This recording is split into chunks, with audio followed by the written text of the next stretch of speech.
Welcome to this other video about Security Onion.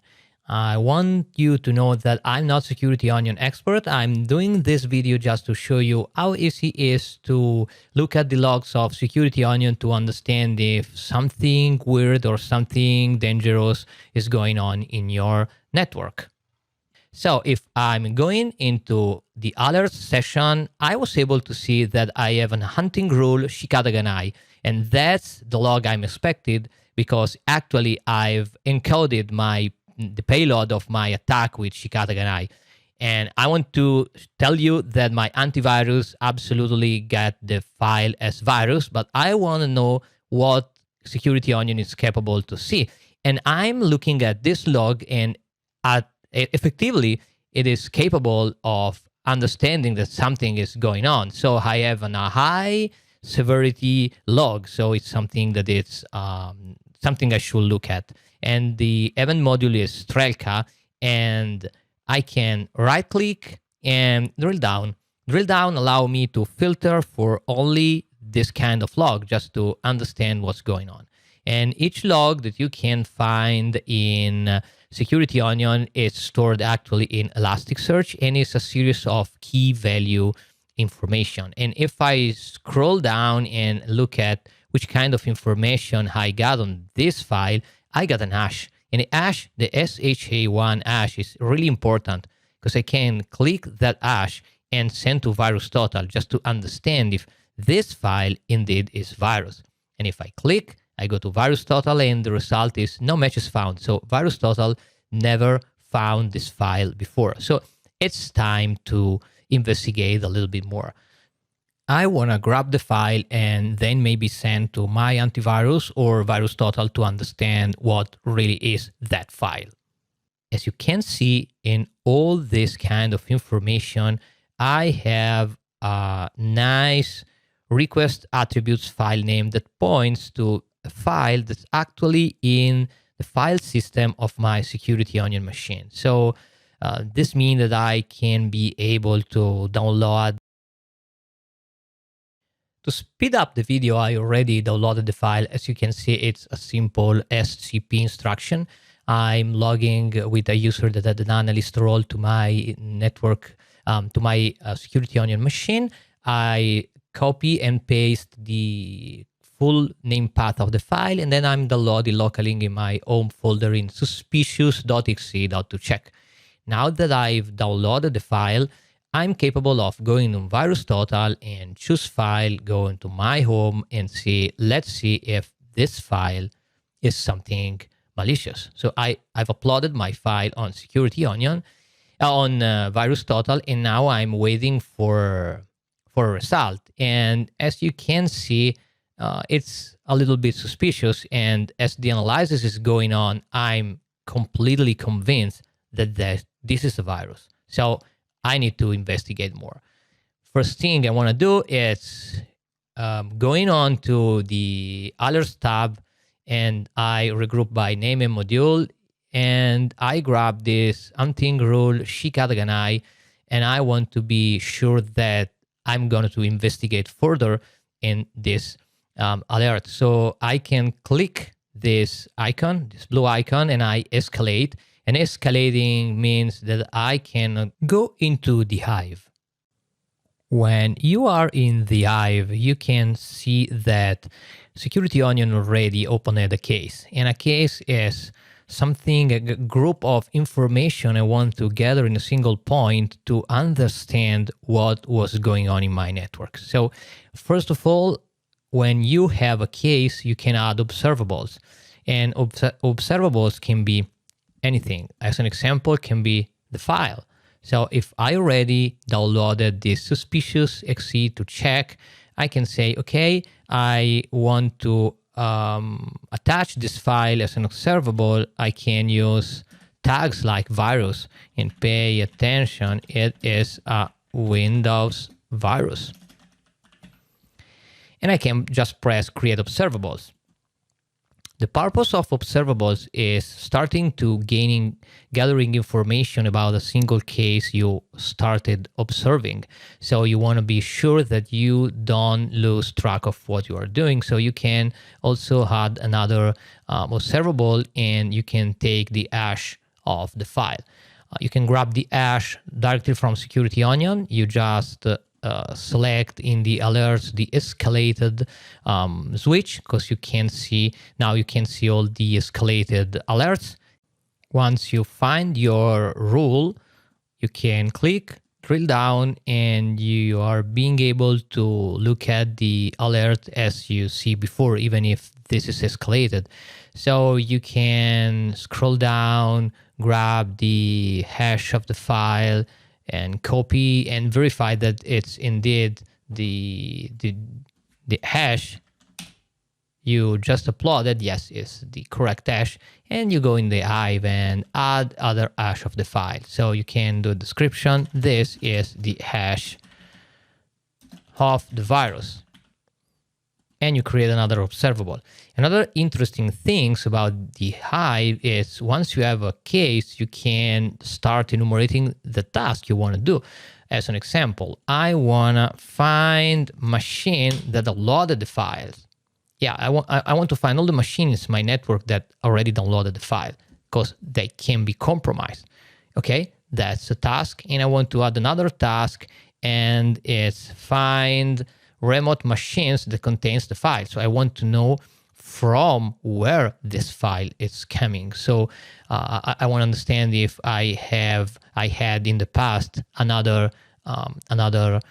traffic from that machine. And the Hive helps me to have a single point where I start accumulating observables, detail, and task I want to do to close this observation. Now, as an example, I want to find my local machine that actually downloaded the file. So I can assign this task to someone else, or I can directly start the task and say, okay, automatically I'm the assignee, and I'm going to perform this task. Now it's time to come back into Security Onion to understand which machine actually downloaded the file. I'm come back into Security Onion, and now the beautiness of the cool thing about Security Onion is that for each one of this value, you can read in an alert or in any other piece of information that Security Onion contains. You can include and filter all the log that has this value, but you can also press hunt, and hunt allows you to actually look in all the alerts for similar values, so you can try to understand what's going on.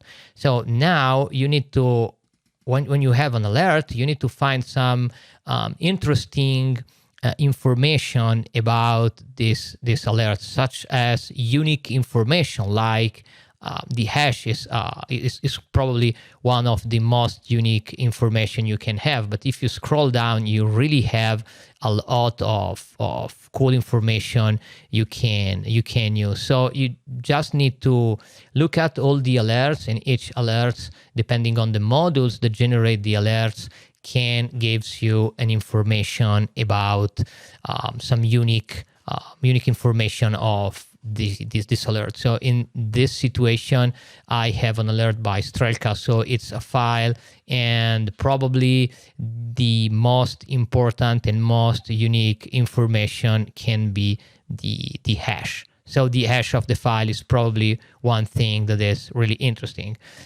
You have also the log ID, FUID, and that's another information that Strelka put into the log to help you find related traffic. So as an example, you can go from the SHA1 and you can go and hunt. So you want to hunt, finding everything is related to this hash.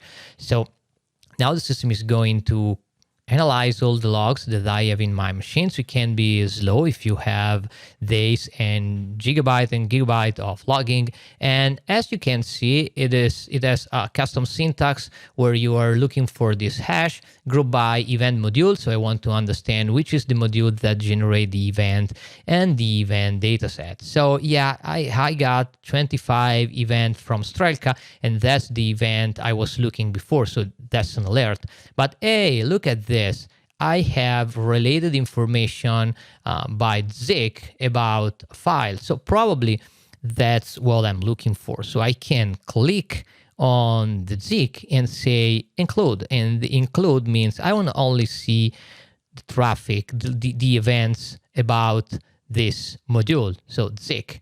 And as you can see, you immediately are looking at some sort of destination IP. I can also click the file and see and say I want only to include a file. So I'm able to immediately look at a couple of local IP. These are local addresses, and that's a remote address. So I'm immediately, with a couple of clicks, I can immediately spot where the file came from, and that's the malicious IP, and which are the machine of my network that actually downloaded the file.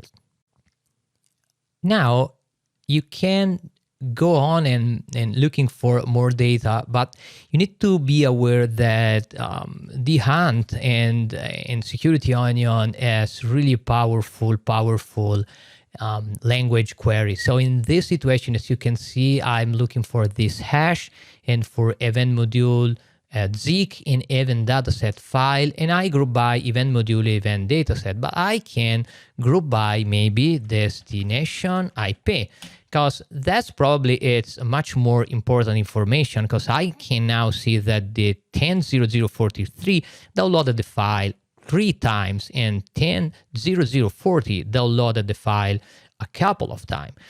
You can group by destination IP and source IP, and that's allow you to do much more further analysis. In this situation, I have only one source IP, so I'm capable of immediately spotting that 3 times this file was downloaded by this machine from the source IP. Look at how easy it is finding information on your network security onion. Now I can proceed to grabbing these 2 pieces of information, going into the Hive and say, okay, find machine that downloaded the file. So this task can be now closed because actually I found the machine, and so I can add observables and I say IP, and I include 10.0043, 10.0040, and then I specify that these are machines that downloaded the file, and you can add a tag like possibly infected. So this can be a red. So it's probably someone need to check us up these 2 IP addresses to verify if effectively the virus was run and something was going on. So I create this other observable, and now I'm adding the source IP, and that's one important piece of the information. So I can go to the task, and this find remote machine that contains the file was not started. I can start and I can immediately close, and I can start adding other observables and other EP, and this malicious external IP. So it's probably some sort of front gun server. So front gun, this is possibly some external server that contains malicious code. So I want to be able to investigate more. So I can create these other observables. Now, as you can see, adding observable in the Hive helps every member of the team to immediately understand that there's an hash with some dangerous information, because this hash is connected to a file that is a virus, and I have a couple of possible infected machine on my network, and now I need to investigate. And I have an IP that is a front gun, so it's possibly something I want to investigate more. So I can now go in Security Onion and you can take the source IP and you can click hunt. The difference from include and hunt is that include is a command that it's filtering the current view into a new view where you include only those results. Hunt is mean let's start a new completely search where I'm looking not for the hash. As you remember, the first hunting was made with the hash. Now I was hunting for this IP and I can see all the traffic that were made into my network. And you see you have the file, but I have 21 DNS, I have connection, I have alert, I have HTTP. So as you can see before, I can probably group by maybe by destination IP, and that's allow me to understand if some other local IP is it's have some problems. So these are external traffic. So these two IP are my only internal machine. So I've got probably some traffic in those other IP, and there's a suricata alert. So I'm probably it's everything okay. What's strange, I have a couple of DNS requests, and I can just click and say I want include only these ones, and I got some DNS requests, and the fact that you have matched this search is because probably this malicious IP appears somewhere in my alert. So that's another super interesting information, because from the DNS query, I was able not only to see that my system somewhere has done a search for something that answered this DNS, but that's the query. So look how cool is this. I was able to start from an alert of a file, from a file to the IP that contains the file, the malicious file, from a DNS query to the actual name of the machine. And yes, you know, that's my test virtual machine. So I could say that's the FQDN maybe, and Cali West Europe. So that's the front gun. So I can now look for every piece of information that can possibly contain this DNS name, and it's possibly malicious. I was really amazed by the simplicity of use of Security Onion. With a simple installation, I have a network security monitor tool that is really capable of giving me a real good view of what's happening in my network, capable of telling me alert, and capable of pivoting from the alert to the involved DP, the hash, virus total. It has a tremendous power to investigate everything that is going on your network. And so if you are concerned about security, I think that this is a real good product you can try to use, because it's free and it's completely simple to install, and it gives you really an overwhelming useful information, easy to find and easy to search into. I hope this video was good for you, and if you liked, you can subscribe to this channel, because I am going to post just more video with my ongoing experimentation with Security Onion. Goodbye, and thanks for watching.